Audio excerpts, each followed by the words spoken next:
Hello friends, मैं स्वागत करता हूँ डेली करंट अफेयर्स के इस सेशन में, जहां आप लोग को 31 मार्च 2025 का करंट अफेयर्स पूरा डिटेल्स में बताया जाएगा। तो आप सब वीडियो लास्ट तक देखिए, कई सारे महत्वपूर्ण क्वेश्चन आपको मिलने वाले हैं। शुरुआत करते हैं इसके पहले क्वेश्चन के साथ। कह रहा भारत और किस देश के बीच इंद्र अभ्यास यानी एक्सरसाइज इंद्र का आयोजन किया जा रहा है। तो ये आपको बताना है भारत और किस देश के बीच ये जो है एक्सरसाइज का आयोजन किया जा रहा है। दूसरे नंबर ये पूछा जा सकता है कहाँ इसका एक्सरसाइज का आयोजन किया जा रहा है, मतलब कहाँ, किस देश के भी तो सही है, स्थान प्लेस कहाँ है। तो नेवल एक्सरसाइज है ये। विकल्प है जापान, रूस, इंडोनेशिया, फ्रांस। सही उत्तर आपका रहेगा रूस के साथ हम लोग इस एक्सरसाइज को कर रहे हैं। कहाँ? बे ऑफ बंगाल के तट पर जो है, कहाँ, चेन्नई के तट पर इसको एक्सरसाइज को किया जा रहा है। कब से कब तक? 28 मार्च से लेकर के 2 अप्रैल तक इस एक्सरसाइज को आयोजित किया जा रहा है भारत और रूस के बीच में। ध्यान रखना है नेवल एक्सरसाइज है, ये आपका क्वेश्चन पूछा जा सकता है। और द्विवार्षिक एक्सरसाइज है, ये भी ध्यान रखना है। तो इंद्र अभ्यास 2025 के बारे में जानते हैं। इसका आयोजन बंगाल की खाड़ी के तट पर जो है, चेन्नई के तट पर बंगाल की खाड़ी में आयोजित किया जा रहा है। नेवल एक्सरसाइज है, तो नेवल मतलब नौसैनिक, तो ये कहाँ होगा? समुद्र में ही होगा, सागर में ही होगा। 28 मार्च से लेकर के 2 अप्रैल तक इसका आयोजन किया जा रहा है 2025 में। 14वां संस्करण ये आपकी वर्ष का है, और शुरुआत इसका 2003 से हुआ था, लेकिन ये द्विवार्षिक एक्सरसाइज होता है, तो देखेंगे इस हिसाब से तो अभी तक इसका 14वां संस्करण हुआ है। 13वां संस्करण पिछली वर्ष बंगाल की खाड़ी में ही हुआ था, ये भी थोड़ा सा ध्यान रखना है। और भारत और रूस की नौसेनाओं द्वारा द्विवार्षिक आधार पर इंद्र अभ्यास का आयोजन किया जाता है। किस आधार पर? द्विवार्षिक आधार पर, बाई एनुअल होता है, ना कि प्रतिवर्ष होता है। ये आपसे पूछा जा सकता है कि भारत और जो रूस के बीच एक्सरसाइज हो रहा है, ये क्या प्रत्येक वर्ष हो रहा है कि जो है द्विवार्षिक हो रहा है कि त्रिवार्षिक होता है? तो ये कौन सा होता है? द्विवार्षिक होता है। उद्देश्य क्या है इस एक्सरसाइज का? जो भारत और रूस है उसके बीच सैन्य सहयोग और अंतर संचालन क्षमता, अंतर संचार कह लीजिए, अंतर संचालन कह लीजिए, अंतर संचालन क्षमता को बढ़ाना है तथा दोनों देशों के बीच रणनीतिक साझेदारी को मजबूत करना है। यहाँ रणनीतिक साझेदारी है, तो इसको क्या करना है? मजबूत करना है। तो ध्यान रखना है ये कहाँ हो रहा है, ये सब चीजें आपके महत्वपूर्ण हो जाती हैं। और भारत की तरफ से इसमें कौन कौन पार्टिसिपेट कर रहा है? तो INS राणा, INS कुठार, P8I समुद्री गश्ती विमान, ये सब जो है विमान इसमें शामिल हो रहे हैं, इसमें पार्टिसिपेट कर रहे हैं। अब कुछ एक्सरसाइज का नमूना दिखाते हैं, देखिए किस तरह से हो रहा है। ये देखिएगा आपका इमेज है, कैसे एक्सरसाइज हो रहा है। ये रियलिटी है, एक अभी कल का इमेज है। तो ये एक्सरसाइज हम लोग कर रहे थे रूस के साथ। अगला है भारत सरकार म्यांमार में भूकंप पीड़ितों की सहायता के लिए कौन सा अभ्यास चलाया है। तो भारत सरकार ने जो है कौन से अभ्यास चलाया है भूकंप पीड़ितों की सहायता के लिए? विकल्प में है ब्रह्मा, ब्रह्मपुत्र, इंद्र, मेघदूत। तो सही उत्तर आपका रहेगा पहला, ब्रह्मा अभ्यास जो है चलाया है। किस लिए? जो म्यांमार में भूकंप आया था 7.7 रिएक्टर स्केल पर, उसको निपटने के लिए, उसमें जो है मानवीय सहायता करने के लिए ब्रह्मा नामक अभ्यास चलाया है, भारत ने ऑपरेशन चलाया है। तो ध्यान रखना है, ये आपके लिए इम्पोर्टेंट हो जाता है। देखेंगे 28 मार्च 2025 को म्यांमार में जो है 7.7 तीव्रता का भूकंप आया था। कहाँ आया था? म्यांमार में आया था। इसके कारण से म्यांमार के 6 क्षेत्र, म्यांमार में जो है इसका केंद्र म्यांमार में ही था। तो और थाईलैंड की राजधानी बैंकॉक में आपातकाल लगाया गया है। थाईलैंड की एक बिल्डिंग थे, देखे थे, लगभग 25 फ्लोर का बिल्डिंग तो रहा ही होगा, वो धरधरा के गिर गया पूरा। उसमें कईयों 100 लोग रहे होंगे जो है उसमें, जो क्या होंगे, हमको लग रहा है ज्यादा करके लोग उसमें जो है डेथ कर गए, क्योंकि वो पूरा राख बन गया था एकदम धूल से और उससे जो है। तो इतना भयंकर जो है भूकंप था। 7.7 का मतलब हो गया कि अगर यहाँ 6.7 था तो इससे ये 1 बढ़ा। कितना बढ़ा? 1 बढ़ा। तो इसका मतलब क्या हो गया? इसकी जो तीव्रता थी, इसकी जो एनर्जी थी, वो 32 गुना बढ़ गया। लेकिन एक इंटीजर बढ़ने के कारण से इसका जो है 10 गुना प्रभाव ज्यादा होगा, लेकिन एनर्जी क्या होगा, 32 गुना ज्यादा इससे निकलेगी एक इंटीजर बढ़ने से सिर्फ। तो ये भी ध्यान रखना। समझ में शायद आप लोग को आया होगा क्या मैं बताना चाह रहा हूँ। और वहीं कहीं 8.7 आ गया, भगवान ना करे कि ऐसा भूकंप आए, हम बताने समझाने के लिए बता रहे हैं। तो कहीं 8.7 आ गया ना तो क्या होगा, 8.7 में पृथ्वी से जो मकान है वो ऐसे भरभरा के गिरने लगेगा, लग रहा है कोई जो है उसको गिरा दिया है हाथ से। तो इस तरह से भूकंप आएगा, क्योंकि ये 10 गुना यहाँ से जितना 7.7 में एनर्जी निकली है उससे 32 गुना और ज्यादा एनर्जी निकलेगी, और 10 गुना जो है ज्यादा इसकी तीव्रता होगी। तो ये समझ सकते हैं कितना मतलब भयावह होने वाली है अगर एक इंटीजर बढ़ने पर। भूकंप का केंद्र कहाँ था, तो मांडले वहां का जो है शहर है, आप जानते होंगे, हिस्ट्री में बहुत पढ़े होंगे इसको। मांडले शहर से 17.2 किलोमीटर दूर था और तथा 10 किलोमीटर गहराई में स्थित था। इसका केंद्र मतलब यहाँ से इसका ओरिजिन हुआ था भूकंप का। भूकंप के बारे में हम आप कल या परसों वाले वीडियो में पूरा बता देते थे। प्लेटों का संचलन होता है, एक जो है प्लेटें सीधी रेखा में चलती हैं ऐसे इसे, और एक प्लेट जो है विपरीत दिशा में चलती है, जो विपरीत दिशा में एक समानांतर प्लेट होती है। तो ये सब प्लेटों के बारे में हम आपको बता दिए थे कैसे होता है संचलन। ये तो आप परसों वाला वीडियो देख सकते हैं, वहां डिटेल्स में आपको बताया था पूरा। तो भारत सरकार ने म्यांमार में भूकंप पीड़ितों की मदद के लिए ऑपरेशन ब्रह्मा शुरू किया है, और इस ऑपरेशन के तहत जो उत्तर प्रदेश में स्थित एयरफोर्स का स्टेशन है, हिंडन एयरफोर्स स्टेशन, वहां से 2 C-130J विमान जिसे सुपर हरक्यूलिस कहा जा रहा है, उसमें 15 टन तत्काल मानवीय सहायता की पहली खेप जो है म्यांमार के यांगून हवाई अड्डे पर, यांगून एयरपोर्ट पर पहुंचाई गई है। तो ये आपको ध्यान रखना है, क्वेश्चन आपके लिए महत्वपूर्ण है, या इसको आपको ध्यान रखना कि आप ऑपरेशन ब्रह्मा क्यों चलाया गया। दूसरे नंबर भूकंप कहाँ है, सब ये चीजें भूकंप के बारे में भी थोड़ा सा आपको बता दिया गया। भारत को भूकंप के 4 जोनों में बांटा गया है, 5, 4, 3, 2, और एक जोन नहीं है, ये भी आपको ध्यान रखना है। तो ये सब उसकी तीव्रता के आधार पर बांटा गया है। इसके कभी हम आपको बहुत डिटेल से पूरा बता देंगे कौन कौन सा एरिया कहाँ कहाँ कवर होता है। तो रिएक्टर स्केल और मर्केली स्केल क्या होता है, इसको आपको जानना है। मर्केली होता है, देखिएगा मर्केली स्केल। तो रिएक्टर स्केल पर जो है भूकंप की तीव्रता जो है मापी गई है, इसकी परिमाण मापा गया है। जो अभी आपसे कितना बताया, इसका मैग्नीट्यूड जो है 7.7 था। और मरकरी स्केल पे इसकी भूकंप के तरंगों की तीव्रता मापी जाती है, इंटेंसिटी मापी जाती है, यानी लोगों संरचना पर उसका प्रभाव क्या था वो मापा जाता है। इस तीव्रता, जैसे मान लीजिए भूकंप ऊपर आया, उसको कितना लोगों को प्रभावित कर रहा है, ये मरकरी स्केल पर नापा जाता है। वही रिएक्टर पैमाने पर इसकी परिमाण क्या था, जैसे 7.7 आपसे कहें, यही 8.7 होगा, तो रिएक्टर पैमाने पर इसकी मान जो है 8.7 होगा, इसका मैग्नीट्यूड 8.7 का था। तो उसको संरचना को कितना नुकसान पहुंचाएगा, ये आपका मरकरी स्केल पे नापा जाएगा। जहां भूकंप से जब उत्पन्न होती है भूकंप, उसी को फोकस कहा जाता है। और जहां सबसे पहले पृथ्वी के सतह पर जहां सबसे पहले पहुंचती है उसे एपी सेंटर कहा जाता है। तो ये दोनों बातें भी आपको ध्यान रखना है। ये देखेंगे यहाँ आपका एपी सेंटर था कहा, म्यांमार के ये जो है मांडले शहर से थोड़ा सा दूर। तो ध्यान रखना है आपको ये सब बातें। तो उस वीडियो अपने मित्रों तक शेयर कर दीजिएगा, और चैनल सब्सक्राइब नहीं किया है तो सब्सक्राइब कर लीजिएगा। अगला है टेक कीर्ति 2025 का आयोजन किस आईआईटी द्वारा किया गया है। तो टेक कीर्ति क्या है, टेक्नोलॉजी से संबंधित कुछ नाम समझ में आ रहा है। तो टेक कीर्ति जो है विकल्प में है आईआईटी कानपुर, दिल्ली, मद्रास, हैदराबाद। सही उत्तर आपका रहेगा उत्तर प्रदेश में स्थित आईआईटी कानपुर ने टेक कीर्ति 2025 का आयोजन किया है। तो देखेंगे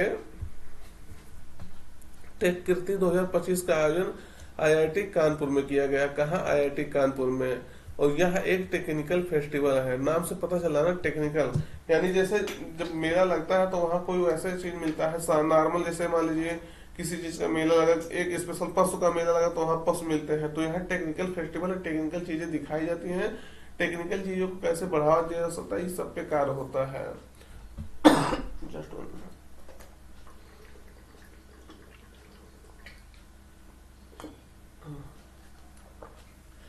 आयोजन इसका जो है 27 से लेकर के 30 मार्च तक किया गया था। उद्देश्य है स्टूडेंट को साइंस टेक्नोलॉजी, साइंस हो गया, टेक्नोलॉजी हो गया, इंटरप्रेन्योरशिप हो गया यानी उद्यमशीलता हो गया, इसके लिए के नए विचारों को तलाशने और उन्हें जो है हकीकत में बदलने का मौका देना है। इस उद्देश्य से इसको जो है टेक्निकल फेस्टिवल का आयोजन किया गया था। यह एशिया का सबसे बड़ा इंटर कॉलेज यानी एक कॉलेज से दूसरे कॉलेज के बीच में टेक्नोलॉजी और इंटरप्रेन्योरशिप का उत्सव है, प्रौद्योगिकी और उद्यमशीलता का उत्सव है। तो ये आपको याद रखना है। कहाँ किया गया? आईआईटी कानपुर में। L and T finance limited ने किस भारतीय खिलाड़ी को अपना ब्रांड एम्बेसडर नियुक्त किया है? तो किसे नियुक्त किया है? विकल्प में है लार्सन एंड टर्बो ने, किसने जो अपना फाइनेंस लिमिटेड ने अपना किसे ब्रांड एम्बेसडर नियुक्त किया है? विकल्प में सचिन तेंदुलकर, जसप्रीत बुमराह, रोहित शर्मा, पीवी सिंधु। सही उत्तर आपका रहेगा बी, जसप्रीत बुमराह को L and T finance limited ने अपना ब्रांड एम्बेसडर नियुक्त किया है। तो भारत की प्रमुख है गैर बैंकिंग वित्तीय कंपनियों में से जो है एक है, नॉन बैंकिंग फाइनेंशियल कंपनी में से एक है L and T finance limited ने भारतीय क्रिकेटर जसप्रीत बुमराह को अपना ब्रांड एम्बेसडर घोषित किया है। यह रणनीतिक साझेदारी देश भर में जो है एलटीएफ की ब्रांड पहचान को जो है मजबूत करने और व्यापक ग्राहक आधार से जुड़ने के उद्देश्य से जो है की गई है इनकी नियुक्ति। ये देखेंगे आपका जसप्रीत बुमराह है, एल एंड टी का जो है फाइनेंस के ये क्या बने हैं? ब्रांड एम्बेसडर बने हैं। अगला है देखिएगा ये आपका अंतर्राष्ट्रीय शून्य अपशिष्ट दिवस, इसको कहते हैं इंटरनेशनल जीरो वेस्ट डे। कब मनाया जाता है? तो ये आपको 30 मार्च को मनाया गया था। कल ये दिवस हम आपको भूल गए थे, एक दिवस राजस्थान दिवस से पढ़ा दिए थे, लेकिन ये अंतर्राष्ट्रीय शून्य अपशिष्ट दिवस है, यानी अंतर्राष्ट्रीय स्तर पर अपशिष्ट को जीरो करना है, उस लिए दिवस जो है 2023 से मनाया जा रहा है। तो अभी जल्दी से मनाया जाने लगा, ये आपको ध्यान रखना है। ये भूल गए थे तो आपको अब यहाँ बता दिए गए हैं। तो 30 मार्च 2023 से अंतर्राष्ट्रीय शून्य अपशिष्ट दिवस मनाया जाता है। थीम क्या है? देखिए towards zero best in fashion and textile. देखिएगा थोड़ा सा खांसी आते रहता है हल्का फुल्का। फैशन और वस्त्रों में जो है शून्य अपशिष्ट की ओर इस थीम के तहत इसका आयोजन किया गया था।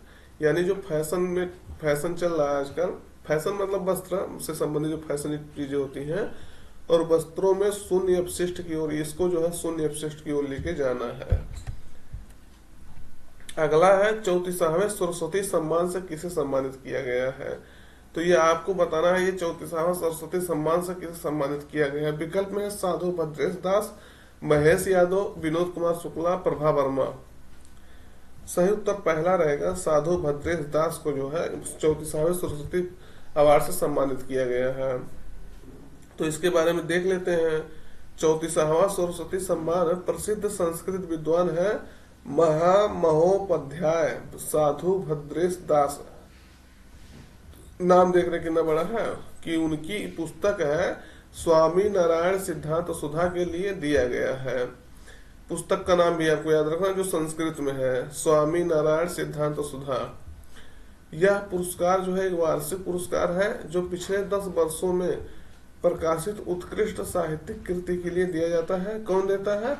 के बिटला फाउंडेशन द्वारा इसको 1991 से दिया जाता है। और यह जो है भारतीय नागरिक को दिया जाता है। भारतीय भाषा में लिखी गई कृति जो है होनी चाहिए तब इसको दिया जाता है। तो ये आपको ध्यान रखना है। प्रथम विजेता इसको जो है हरिवंश राय बच्चन थे। 1991 में जो है इनको दिया गया था। किसको? हरिवंश राय बच्चन को। पिछला जो है 2023 में प्रभा वर्मा को दिया गया था रौद्र साध्वी कम के लिए, और इसमें 15 लाख की पुरस्कार राशि दी जाती है। तो ये भी आपको ध्यान रखना है। देखिएगा अगला, ये कल देखे होंगे शायद आप लोग, इसमें कल वाला क्वेश्चन इसको छूट गया था। तो भारतीय चाय बोर्ड जो है टी बोर्ड ऑफ इंडिया के अनुसार 2024 में भारत चाय निर्यातक देशों की सूची में किस स्थान पर था?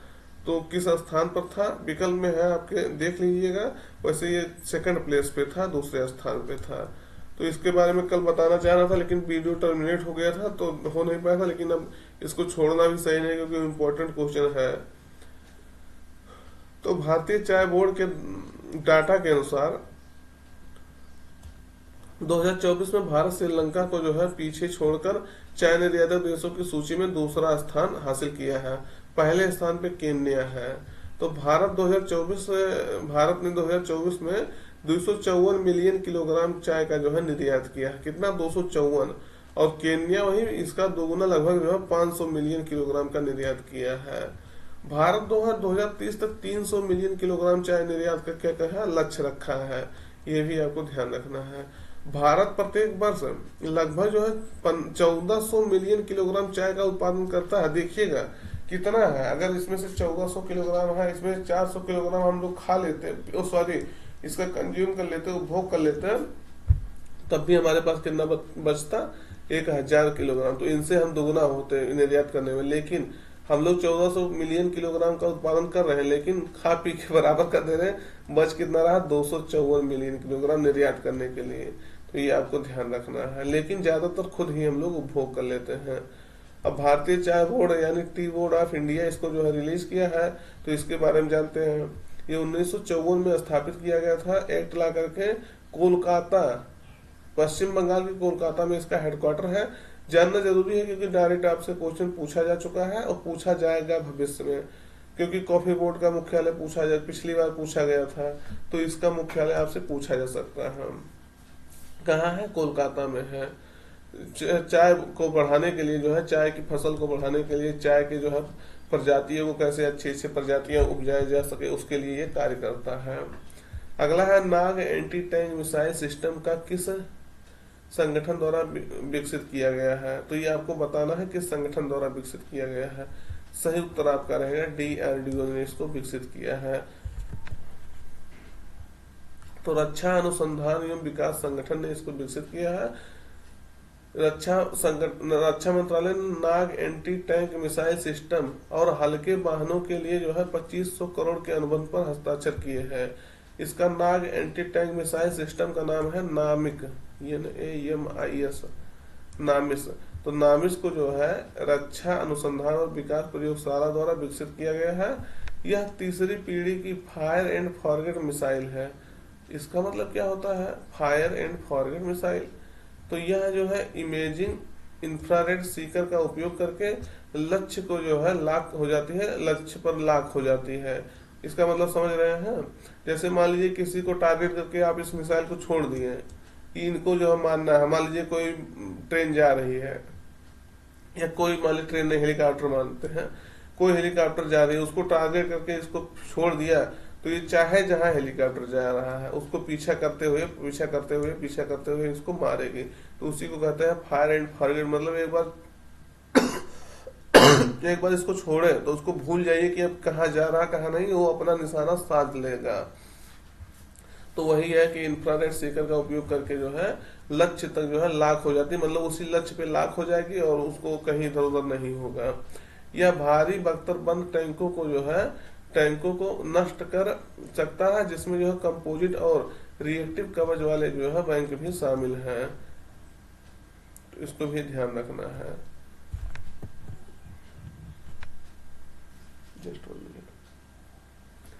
अगला है हुरून ग्लोबल रिच लिस्ट 2025 में शीर्ष 10 सबसे अमीर महिलाओं की सूची में शामिल होने वाली पहली भारतीय महिला कौन बनी है?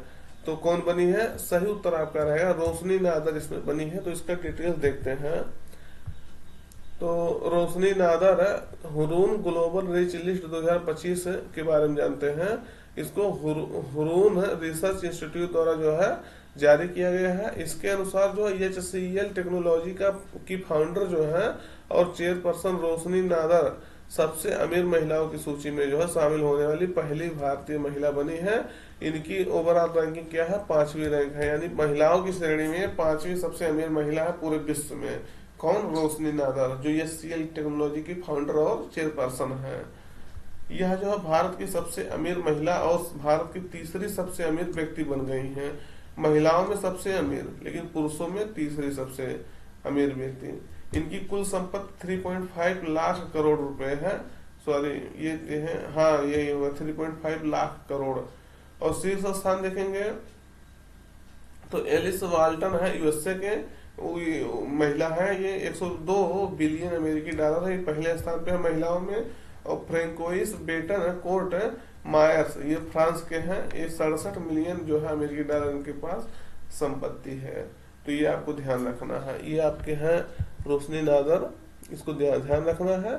तो ये सबसे अमीर व्यक्ति बन गई है महिला, ध्यान भारत में मतलब। तो वीडियो अपने मित्रों तक शेयर कर दीजिएगा, चैनल सब्सक्राइब कर लीजिएगा। फिर मिलते हैं नए सेशन में, तब तक पढ़ाई जारी रखिएगा। Thank you.